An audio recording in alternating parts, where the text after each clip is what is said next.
வணக்கம். வாங்க, இன்னைக்கு நாம ஒரு நிஜ கதைக்குள்ள போகலாம். இது ஒரு சாதாரண ஊர்ல நடந்த ஒரு அசாதாரண மனிதநேயர் கதை. இது வெறும் ஒரு சம்பவமா பார்க்காம நம்ம எல்லாருக்குள்ளயும் இருக்கிற அந்த நல்ல மனச தட்டி எழுப்புற ஒரு கதையா பாருங்க. வாங்க ஆரம்பிக்கலாம். முதல்ல இந்த வரிய நல்லா கவனிங்க. இது ஏதோ ஒரு வாழ்த்துச் செய்தி மாதிரி தெரியலாம், ஆனா இது அதையும் தாண்டி ரொம்ப ஆழமானது. ஒரு குடும்பத்தோட ஒட்டுமொத்த உணர்வும் நன்றியும் இந்த ஒரு வரியில இருக்கு. பாதுகாப்புங்கிற ஒரு வார்த்தைக்கு பின்னால எவ்ளோ பெரிய கதை இருக்குன்னு இப்ப நமக்கு புரிய ஆரம்பிக்குது இல்லையா? சரி, இந்த கதையோட நாயகர்கள் யாரு? அதுதான் மன்னார் குடும்பம். அவங்கள பத்தி முதல்ல தெரிஞ்சுக்கலாம். ஏன்னா பிரச்சனை வரதுக்கு முன்னாடி அவங்க வாழ்க்கை எப்படி இருந்துச்சுன்னு புரிஞ்சாதான் அவங்க பட்ட கஷ்டத்தோட ஆழமே நமக்கு விளங்கும்.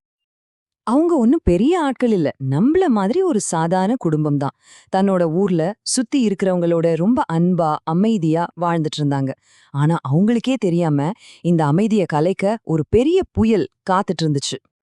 எல்லாம் நல்லபடியா போயிட்டு இருந்த அந்த வாழ்க்கையில தான் யாரும் எதிர்பார்க்காத ஒரு நொடியில எல்லாமே தலைகீழா மாறுச்சு. சந்தோஷம், நிம்மதி எல்லாம் ஒரே நொடியில காணாம போய் அவங்க வாழ்க்கையே புரட்டி போடக்கூடிய ஒரு பெரிய சவால் அவங்க முன்னாடி வந்து நின்னுச்சு. நிலைமை எவ்ளோ வேகமா மோசமாகியிருக்குன்னு பாருங்க.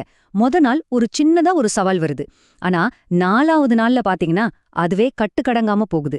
7வது நாள் மொத்த குடும்பமும் என்ன பண்றதுன்னு தெரியாம நிற்கதியா நிக்குது. கற்பனை பண்ணி பாருங்க அந்த நிலைய.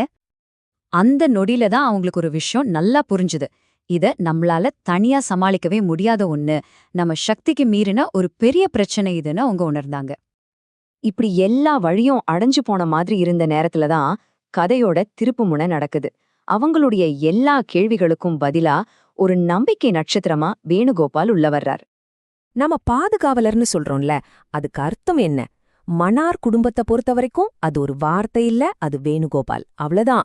கஷ்டத்துல இருக்கிற ஒருத்தரோட தேவைய பார்த்து உதவ முன்வந்த ஒரு பக்கத்து வீட்டுக்காரர், அவரே அந்த குடும்பத்தோட பாதுகாப்பா மாறிட்டார். சரி, அப்படி என்னதான் செஞ்சாரு வேணுகோபால்? எப்படி அந்த குடும்பத்தை நெருக்கடியிலிருந்து பாதுகாப்புக்கு கொண்டு வந்தார்? வாங்க வரிசையா பார்க்கலாம். அவர் செஞ்சத பாத்தீங்கன்னா அது ஏதோ அவசரத்துல செஞ்ச உதவி மாதிரி தெரியல. ரொம்ப யோசிச்சு திட்டமிட்டு செஞ்சிருக்கார். முதல்ல அவங்களுக்கு உடனடியா என்ன தேவைன்னு பார்த்தாரு.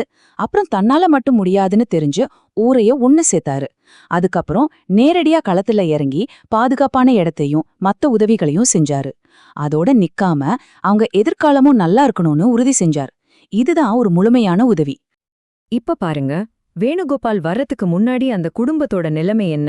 ஒரே பயம், அடுத்து என்ன நடக்குமோங்கிற பதட்டம், ஆபத்து. ஆனா அவர் வந்த பிறகு எல்லாம் மாறிடுச்சு. பாதுகாப்பு, ஆதரவு, ஒரு நிம்மதி.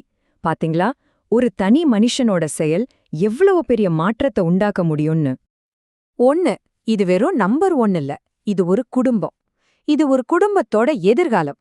நம்ம பாக்குற பெரிய பெரிய புள்ளி விவரங்களுக்கு நடுவுல இந்த மாதிரி ஒரு கதை தான் மனுஷங்க மேல இருக்கிற நம்பிக்கையை இன்னும் உயிர் போட வச்சிருக்கு. சரி, உதவி செஞ்சாச்சு. ஆனா அந்த உதவிய வாங்கிக்கிட்ட மன்னார் குடும்பம் எப்படி உணர்ந்தாங்க? அவங்க மனசுல வேணுகோபாலோட அந்த கருணை எப்படி ஒரு விதையா விழுந்துச்சுன்னு பார்க்கலாம் வாங்க. அந்த குடும்பத்திலேருந்து ஒருத்தர் சொன்னதை கேளுங்க. எங்களுக்கு வேற வழி இல்லாத போது அவர் எங்களிடம் வந்தார். அவர் எங்கள் கேடயமாக இருந்தார்.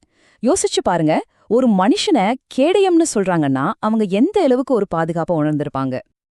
அவங்க நன்றி அதோட முடியல. இன்னொரு முக்கியமான விஷயத்த சொல்றாங்க. இது வெறும் உதவிய பத்தினது இல்ல, எங்க கஷ்ட காலத்துல எங்களை கண்ணியமா நடத்தினது பத்தினது. உதவி பண்றது வேற, ஆனா உதவி பண்றப்போ அவங்களோட சுய மரியாதைக்கு மதிப்பு கொடுக்கறதற்கே அதுதான் ரொம்ப முக்கியம். அத வேணுகோபால் சரியா செஞ்சிருக்காரு. கடைசியா அவங்க சொன்ன இந்த ஒரு வரிதான் எல்லாத்துக்கும் சிகரம் வச்ச மாதிரி இருந்துச்சு. அவரால் எங்களுக்கு மீண்டும் நம்பிக்கை கிடைத்துள்ளது. நாங்கள் எதிர்காலத்தை பார்க்க முடிகிறது. பாருங்க, அவர் கொடுத்தது வெறும் தங்குறதுக்கு இடமோ சாப்பாடோ இல்ல, அவங்க தொலைச்சு போன நம்பிக்கையை திருப்பி கொடுத்திருக்கார். அதை விட பெரிய பரிசு என்ன இருக்க முடியும்? ஆக இந்த கதை நமக்கு என்ன சொல்லுது? ஒருத்தரோட சின்ன இரக்க குணம், ஒருத்தர் காட்டுற அக்கறை, அது ஒரு குடும்பத்தோட வாழ்க்கையவே மாற்றிடுச்சு. அந்த தாக்கம் இன்னைக்கும் என்னைக்கும் அவங்க மனசுல அழியாது. இந்த கதையை நம்ம முடிக்கும்போது ஒரு சின்ன கேள்விய மனசுல ஓடுது. அதையே உங்ககிட்டயும் கேக்குறேன். நம்ம ஒவ்வொருத்தரோட வாழ்க்கையிலையும் நம்மள சுத்தியும் இந்த மாதிரி வேணுகோபால்கள் கண்டிப்பா இருப்பாங்க. உங்க நமக்கு தெரியாமலே நமக்காக நிறைய செஞ்சிருப்பாங்க. உங்க சமூகத்துல, உங்க வாழ்க்கையில அப்படி ஒரு பாதுகாவலர் யார்? கொஞ்சம் யோசிச்சு பாருங்களேன்.